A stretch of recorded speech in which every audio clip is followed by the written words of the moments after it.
2018 সালের 4 নভেম্বর কওমির কথিত একদল দরবারি আলেম খুনি হাসিনাকে কওমি জননী উপাধি দিয়েছিল। তথাকথিত শোকরানা মাহফিলে কওমি মাদ্রাসা শিক্ষা বোর্ড গওহরডাঙ্গার চেয়ারম্যান ও গোপালগঞ্জের গওহরডাঙ্গা মাদ্রাসার মহাপরিচালক মুফতি রুহুল আমিন এই উপাধি দেয়।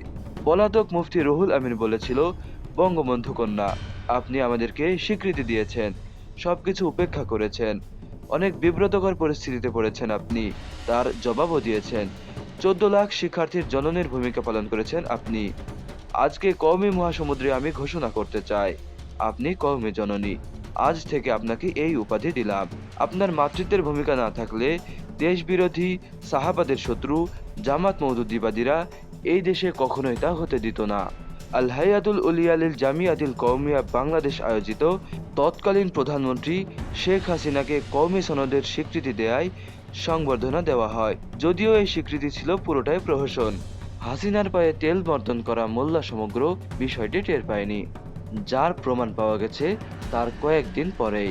খনি হাসিনা তৎকালীন সময়ের এই আলেমুলামাদেরকেই জেলখানায় ভরতে শুরু করে, তাদেরকে আয়না ঘরে নিক্ষেপ করে দেয়। রাজধানীর সোহরাওয়ার্দী উদ্যানে আয়োজিত কথিত এ শোকরানা মাহফিলে সারা দেশ থেকে কওমি মাদ্রাসার ছাত্র ও আলেমরা উপস্থিত হয়। সকাল 9টায় পবিত্র কোরআন তিলাওয়াতের মধ্যে দিয়ে কথিত এ জাতীয় তেলমারা অনুষ্ঠান শুরু হয়। অনুষ্ঠানে প্রধান অতিথি বানানো হয় খনি হাসিনাকে।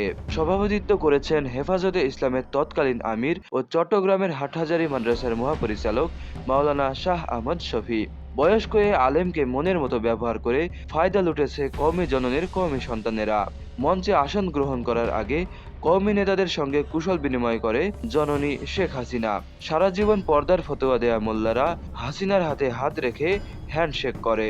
দাওরায়ে হাদিসকে মাস্টার্সের সমমান দিয়ে স্বীকৃতি প্রদান করায় তাগুত হাসিনাকে ক্রেস্ট দিয়ে সংবর্ধনা জানান শাহ আহমদ শফি।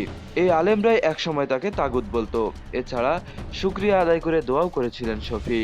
অনুষ্ঠান মঞ্চে কওমি আলেম ওলামাদের পাশাপাশি আওয়ামী লীগ নেতা আমির হোসেন আমু, শিক্ষামন্ত্রী নুরুল ইসলাম নাহিদ, স্বরাষ্ট্রমন্ত্রী আসাদুজ্জামান খান কামাল ও নৌ পরিবহন মন্ত্রী শাহজাহান খান উপস্থিত ছিল।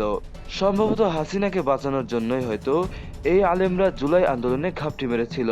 কই, রাজপথে লাইট মেরেও তো তাদেরকে খুঁজে পাওয়া যায়নি। রাজপথে বুকে বুলেট নিয়ে ছাত্ররা যখন একটু সাহায্যের আবেদন করেছিল তখন তারা এগিয়ে যায়নি। তারা মাদ্রাসা ছাত্রদেরকে বন্দি করে রেখেছিল, তাদেরকে রাজপথে নামতে দেয়নি। তারা বোধহয় দেশপ্রেমের হাদিসটা তখন ভুলে গিয়েছিল। এরাই নাকি আবার ফিলিস্তিনে গিয়ে যুদ্ধ করবে বলে গলা ফাটায়। জুলাই আন্দোলনে কওমিয়ানদের উজ্জ্বল ভূমিকা নিয়ে আরেক ভিডিওতে না হয় কথা বলবো। প্রিয় দর্শক, আজ বড় জানতে ইচ্ছে হয়, কোথায় আছে ওই সমস্ত দরবারি আলেমরা যারা সারাক্ষণ হাসিনার পায়ে তেল মাখাতো? কেন আজ তাদের তদন্ত করা হচ্ছে না?